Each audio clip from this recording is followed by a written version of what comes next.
තෙරුවන් සරණයි. කඩවර සුවන්කාලේ දේවාලය.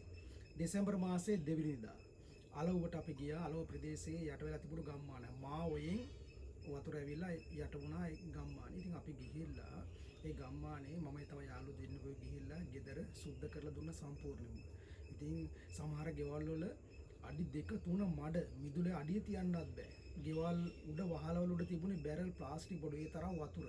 ඉතින් මේ මිනිස්සුන්ට අල්ලපු ගෙදර කෙනාටත් උදව් කරන්න බෑ මොකද ඒ ගෙදරත් යට වෙලා. ඉතින් අපි ගිහිල්ලා මඩ සම්පූර්ණයෙන්ම හොදලා දීලා සියලු දේවල් ගෙදර තිබුණු සියලු දේවල් ඉතින් බලපුවාම කෝප්පේ පිඟාන පවා අපි හොදලා පවිත්‍ර කරලා පිරිසුදු කරලා සියලු දේවල් දුන්නා. ඉතින් අදවා මම කියන්නේ ඔයාලට කියන්නේ මේ TikTok එකේ සමහර කට්ටිය ඉන්නවා ආහාරයෙන් දාගෙන මෙහෙන් දාගෙන තාම මේ සින්දුවක් දාගෙන නටාගෙන ඉන්නවා. එපා එහෙම කරන්න. මේ වෙලාව තියෙන රටට ලොකු ව්‍යසනයක්. යන්න ගිහිල්ලා බලන්න.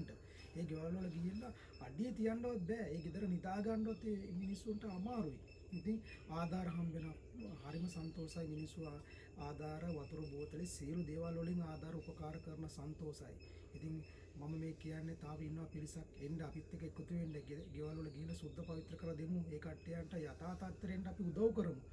අපි උදව් කරන්න ඕනේ. මේ ව්‍යසනයක් වෙලා තියෙන ලොකු හානියක් ගිහිල්ලා බලන්න. ඉතින් අපි උදව් කරමු එන්න.